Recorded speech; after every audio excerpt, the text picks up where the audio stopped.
Hi hello welcome back to Geetha vlogs YouTube channel. ಎಲ್ಲರಿಗೂ ಆತ್ಮೀಯ ಸ್ವಾಗತ. ನಾನು ಫ್ರೈಡೇ ವ್ಲಾಗ್ ಮಾಡ್ತಾಯಿದ್ದೀನಿ. ಶುಕ್ರವಾರದ ದಿನಚರಿ ಹೇಗಿರುತ್ತೆ ಅಂತ ನಿಮಗೆ ತೋರಿಸ್ಕೊಡ್ತಾ ಇದ್ದೀನಿ.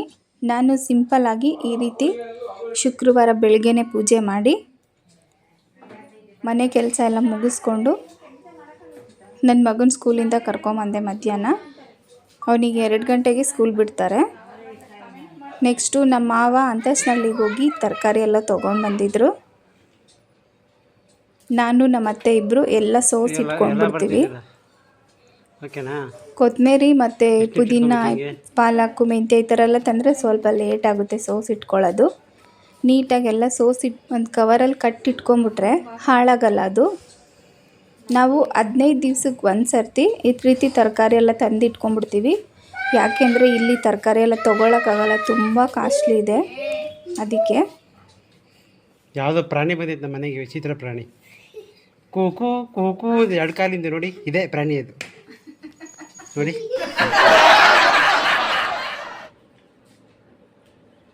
ಕೊತ್ತಂಬರಿ ಎಲ್ಲ 10 ರೂಪಾಯಿ ಕಟ್ಟಾಗಿದೆ. ಅದೇ ಕಟ್ಟನ್ನ ಇಲ್ಲಿ ಮಾರ್ಕೆಟಲ್ಲಿ ತೊಗೊಂಡು ಬಂದು 2-3 ಕಟ್ ಮಾಡಿ ಮಾರ್ತಾರೆ.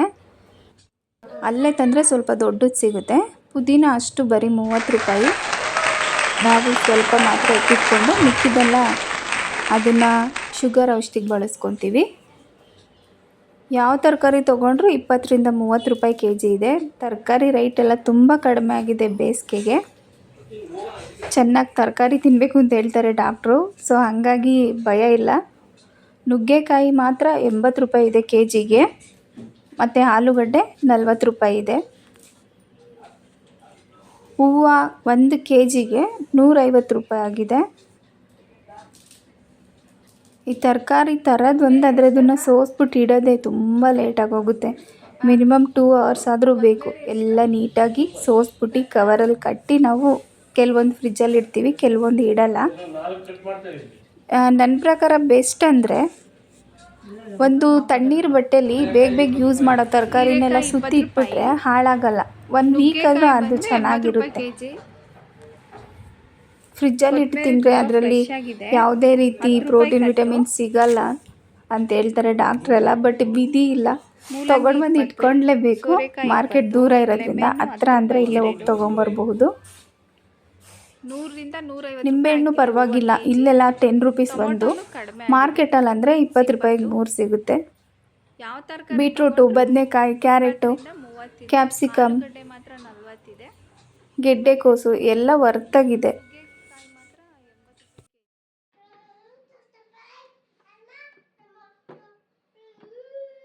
ನಾನು ಈ ಥರ ಫ್ರಿಜ್ಜಲ್ಲಿ ತರಕಾರಿ ಇಡೋಕ್ಕೆ ಬಾಕ್ಸ್ ಕೊಟ್ಟಿರ್ತಾರಲ್ಲ, ಅದನ್ನು ತೊಗೊಂಡು ಎಲ್ಲ ತರಕಾರಿನೂ ಡಿವೈಡ್ ಮಾಡಿ 1 ಬೈ 1 ಜೋಡಿಸ್ತೀನಿ.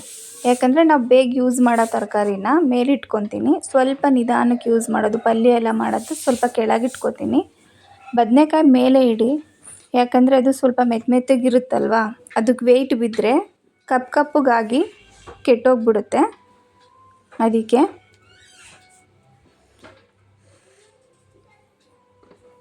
ಹೀರೆಕಾಯಿ ಅದರಲ್ಲಿ ಜಾಗ ಸಾಕಾಗಲ್ಲ. ಟ್ರೈ ಮಾಡ್ತಿದ್ದೀನಿ, ಬೇರೆ ಕವರಲ್ಲಿ ಹಾಕಿಡ್ತೀನಿ. ಅದು ಹಂಗೆ ಇಡೋದಕ್ಕೂ ಆಗಲ್ಲ, ಮುರಿದ್ಬಿಟ್ಟು ಇಡಬೇಕು. ಸೊ ಹಾಗಾಗಿ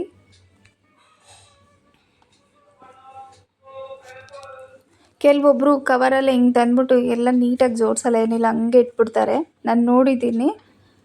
ಅದರಿಂದ ನೀವು ತರೋ ತರಕಾರಿನೂ ಹಾಳಾಗುತ್ತೆ.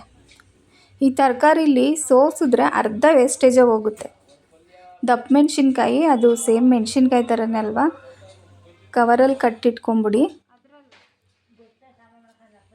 ಇದರಲ್ಲಿ ಪಲ್ಯ ಮಾಡಿದ್ರೆ ತುಂಬ ಚೆನ್ನಾಗಿರುತ್ತೆ ಚಪಾತಿಗೆ. ನಾನು ನುಗ್ಗೆಕಾಯಿ ನಾಳೆ ಸಾಂಬಾರು ಮಾಡೋದ್ರಿಂದ ಇವತ್ತು ಹಾಗೆ ಇಡ್ತೀನಿ. ನುಗ್ಗೆಕಾಯಿ ಏನಾಗಲ್ಲ, ಬಕೆಟಲ್ಲಿ ನೀರು ಬಿಟ್ಬಿಟ್ಟು ನೀರೊಳಗಡೆ ಇಡ್ತೀನಿ. ನಾಳೆನೇ ಯೂಸ್ ಮಾಡ್ತೀವಲ್ಲ, ಫ್ರೆಶ್ ಆಗಿರುತ್ತೆ, ಸಾಂಬಾರು ಚೆನ್ನಾಗಿರುತ್ತೆ. ಇನ್ನು ಅದನ್ನೆಲ್ಲ ಫ್ರಿಜ್ಜಲ್ಲಿ ಎತ್ತಿಟ್ಬಿಡ್ತೀನಿ. ಈ ಬೇಸಿಗೆಗೆ ನಮಗೆ ಕೆಲವೊಂದು ತರಕಾರಿಗಳು ತುಂಬ ಯೂಸ್ಫುಲ್ ಆಗುತ್ತೆ. ನುಗ್ಗೆಕಾಯಿ ಬೇಸಿಗೆ ಬೇಡ ಅಂತಾರೆ, ಬಟ್ ಅದರಲ್ಲಿ ಯಥೇಚ್ಛವಾಗಿ ಪ್ರೋಟೀನ್ ವಿಟಮಿನ್ಸ್ ಇರೋದ್ರಿಂದ ತಿಂದರೆ ಏನು ಪ್ರಾಬ್ಲಮ್ ಇಲ್ಲ. ಸೋರೆಕಾಯಿ ಅಷ್ಟೇ ತುಂಬ ಹೆಲ್ತ್ ಬೆನಿಫಿಟ್ಸ್ ಇದೆ. ಅದು ಬೇಸಿಗೆಗೆ ನೀರಿನಂಶ ಜಾಸ್ತಿ ಇರುತ್ತೆ. ಮೂಲಂಗಿ, ಹೀರೆಕಾಯಿ, ಸೋರೆಕಾಯಿ ಮತ್ತು ಬೀನ್ಸು ಎಲ್ಲ ಜಾಸ್ತಿ ಯೂಸ್ ಮಾಡಬೇಕು. ಚೆನ್ನಾಗಿ ನೀರು ಕುಡಿಬೇಕು. 101 ಕಾಯಿಲೆಗೆ ರಾಮಬಾಣ ಅಂತಾರೆ ಸೋರೆಕಾಯಿನ. ನಮ್ಮ ಅಪ್ಪಾಜಿ ಇದ್ದಾಗ ಹೇಳ್ತಾಯಿದ್ರು. ಪುದೀನ ನೋಡಿ ನಾವು ಇಟ್ಬಿಟ್ಟಿದ್ದೀವಿ. ಅವರು ಶುಗರ್ ಔಷಧಿ ಮಾಡ್ಕೊತಾರೆ. ಇದನ್ನು ತೊಳೆದ್ಬಿಟ್ಟು ಅದು ನೆರಳಲ್ಲೇ ಮಾಡ್ಕೊಂಡು ಇಟ್ಕೊತಾರೆ ಪೌಡ್ರಿಗೆ. ನಿಮಗೆ ಯಾರಿಗಾದ್ರೂ ಆಸಿಡಿಟಿ ತುಂಬ ಯೂಸ್ ಆಗುತ್ತೆ ಎಲ್ಲ ಇದ್ದರೆ ಬೆಳಿಗ್ಗೆ ಖಾಲಿ ಹೊಟ್ಟೆಗೆ ಕುಡಿಬೋದು. ಅದನ್ನ 2 ಎಲೆ ತಿಂದು ಇನ್ನು ಸಂಜೆ ಆಯಿತು. ಇನ್ನು ತರಕಾರಿ ಎಲ್ಲ ಪೂಜೆ ಮಾಡಿದ್ದೆ ಬೆಳಗ್ಗೆನೆ. ಸಂಜೆ ಒಂದ್ಸತಿ ಪೂಜೆ ಮಾಡಿ 6 ಗಂಟೆಗೆ ನಾನು ಪೂಜೆ ಶುರು ಹಚ್ಕೊಂಡೆ. ಚಾಮುಂಡೇಶ್ವರಿಗೆ ಹೋಗೋಣ ಅನ್ಕೊಂಡಿದ್ದೀನಿ ಇವತ್ತು. ನಮ್ಮನೆ ತುಳಸಿ ಹಾಳಾಗಿತ್ತು ಅಂತೇಳಿ ಅದಕ್ಕೆ ಬೀಜ ಹಾಕಿದ್ದೆ. ತುಳಸಿ ಎಲ್ಲ ಒಣಗೋಗಿತ್ತು, ಅದಕ್ಕೆ ಅದನ್ನು ತೆಗೆದ್ಬಿಟ್ಟು ಸೀಡ್ಸ್ ಹಾಕಿದ್ದೆ, ಬಂದಿದೆ. ಮತ್ತೆ ಇದು ಧೂಪ ನಾನೇ ಮಾಡಿರೋಂಥ ಒಣಗಿರೋ ಹೂವನ್ನೆಲ್ಲ ತೊಗೊಂಡು ಯೂಸ್ ಆಗಲಿ ಅಂತ ಹೇಳ್ಬಿಟ್ಟು ಈ ಥರ ಹಚ್ಬಿಟ್ಟು ಕರ್ಪೂರದ ಬದಲು ಇದನ್ನೇ ದೇವ್ರ ಮುಂದೆ ಬೆಳಗಿ ಆಮೇಲೆ ಅದು ಆರಿದ್ಮೇಲೆ ಅದು ಸಾಂಬ್ರಾಣಿ ಹೊಗೆ ಥರ ಬರುತ್ತೆ. ಮನೆಗೆ ಎಲ್ಲ ಕಡೆ ಕೊಡ್ಬೋದು.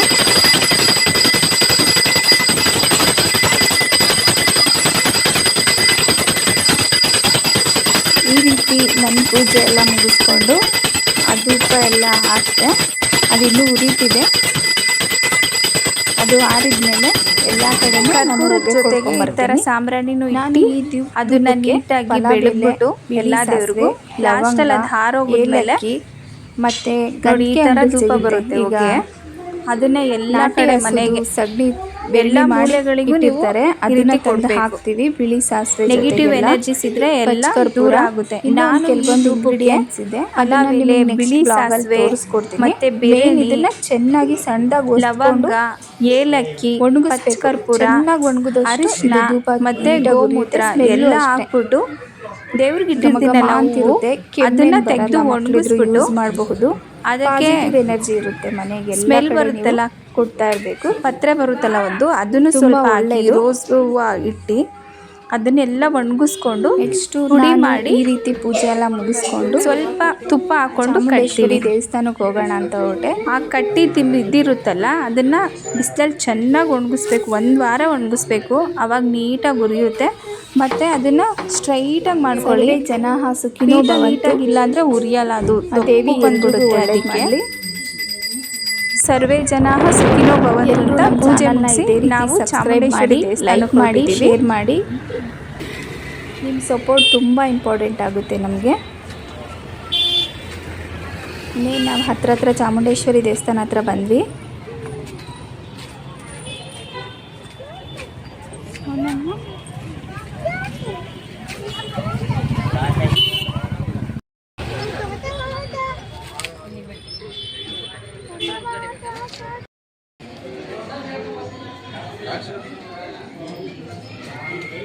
ನೋಡಿ, ಇದೇ ಚಾಮುಂಡೇಶ್ವರಿ ದೇವಸ್ಥಾನ. ನಾವು ತುಮಕೂರಲ್ಲಿ ತಗೊಂಡು ಗೊತ್ತಿರುತ್ತೆ. ಇದು ತುಂಬಾ ಹಳೇ ದೇವಸ್ಥಾನ. ದೇವಿಗೆ ಅರ್ಪಿಸ್ಬೇಕು. ಇಲ್ಲಿ ಪ್ರತಿಯೊಬ್ಬರು ಶುಕ್ರವಾರ, ಮಂಗಳವಾರ ದೀಪ ಅಂದ್ರೆ ನೀವು 12 ಗಂಟೆಗೆ ಹಚ್ಬೇಕು. ಹುಣ್ಣಿಮೆಗೆಲ್ಲ ಬಂದು ದೀಪ ಹಚ್ತಾರೆ. ನಿಂಬೆಹಣ್ಣು ದೀಪ, ಬೆಲ್ಲದ ದೀಪ, ಬೆಲ್ಲದ ತಳಗೆ ಹಾಕೋದು ಎಲ್ಲಾನು ಮಾಡಿದ್ರೆ ತುಂಬಾ ಒಳ್ಳೇದಾಗುತ್ತೆ. ನಾನು ಜೋಡಿ ದೀಪ ಹಚ್ತಾ ಇದ್ದೀನಿ. ಬೆಲ್ಲದ ಆರತಿ ಎಷ್ಟು ನೀಟಾಗಿ ಮಾಡ್ತಾರೆ. ಜನ ಸುಖಿನೋ ಭವಂತು ಅಂತ ದೇವಿ ಎಲ್ರಿಗೂ ಒಳ್ಳೇದು ಮಾಡಲಿ. ಯಾ ದೇವಿ ಸರ್ವಭೂತೇಶು ನೋಡ್ತಾ ರೂಪೇಣ ಸಂಸ್ಥಿತ. ನಮಸ್ತೆ ನಮಸ್ತೆ ನಮಸ್ತೆ ಚಾಮುಂಡೇಶ್ವರಿ ನಮೋ ನಮಃ. ಅಷ್ಟು ಜನ ದೀಪ ಹಚ್ಚಿರ್ತಾರೆ. ಎಲ್ಲರಿಗೂ ಒಳ್ಳೇದು ಮಾಡ್ತಾರೆ ತಾಯಿ. ನನಗೆ ಟೈಮ್ ಇರಲಿಲ್ಲ. ಮನೇಲಿ ಈ ಥರ ಬೀಗದ ಇದನ್ನು ಅರ್ಕೆ ಎಲ್ಲ ತಗೊಂಡು ಮಾಡ್ಕೊಂಡಿರ್ತಾರೆ. ಅವಾಗ ಬಂದು ತ್ರಿಶೂಲಕ್ಕೆ ನಿಂಬೆ ಚಾಮುಂಡೇಶ್ವರಿ ಅದು ಅವರು ಆ ಸೈಡು ಮಹಾರುದ್ರ, ಗಣಪತಿ, ಸುಬ್ರಹ್ಮಣ್ಯ ಸ್ವಾಮಿ ನವಗ್ರಹಗಳೆಲ್ಲ ಇದೆ. ಇಲ್ಲಿ ಬಾಲುಗರಳಿ ಕಟ್ಟೆ ಜೊತೆಗೆ ಅಶ್ವತ್ಥನಾರಾಯಣಗಳಿಗೆ ಮತ್ತು ದೃಷ್ಟಿ ವಿಗ್ರಹಗಳೆಲ್ಲ ಪ್ರತಿಯೊಂದು ಮಾಡ್ತಾರೆ. ಪುರಾತನ ದೇವಸ್ಥಾನ ಇರೋದ್ರಿಂದ ಬಾಲಗ್ರಹ, ದೃಷ್ಟಿ, ಮಾಟ, ಮಂತ್ರ, ಪೀಡೆ ಎಲ್ಲದಕ್ಕೂ ಪರಿಹಾರ ಸಿಗುತ್ತೆ. ಮಹಾರುದ್ರ ಕಾಳಿ, ವ್ಯಾಪಾರಸ್ಥರಿಗೂ ಇಲ್ಲಿ ಚಕ್ರ ಎಲ್ಲ ಮಾಡಿಕೊಡ್ತಾರೆ. ಮತ್ತು ನಾಗದೋಷ ಪರಿಹಾರನೂ ಇಲ್ಲೇ ಮಾಡ್ತಾರೆ. ಸುಬ್ರಹ್ಮಣ್ಯ ಸ್ವಾಮಿ ಪ್ರತಿಯೊಂದು ಚಾಮುಂಡೇಶ್ವರಿ ಅಮ್ಮನ ನೋಡೋದೇ ಒಂದು ಖುಷಿ. ಇನ್ನು ನಮ್ಮದು ಪೂಜೆ ಎಲ್ಲ ಮುಗಿಸ್ಕೊಂಡು ದೇವಿ ಹತ್ರ ಇಷ್ಟೆಲ್ಲ ಬೆಲ್ಲದಾರತಿ ಬೆಳೆ ಹಾಸ್ಕೊಂಡು ಮನೆಗೆ ಹೊರಟ್ವಿ.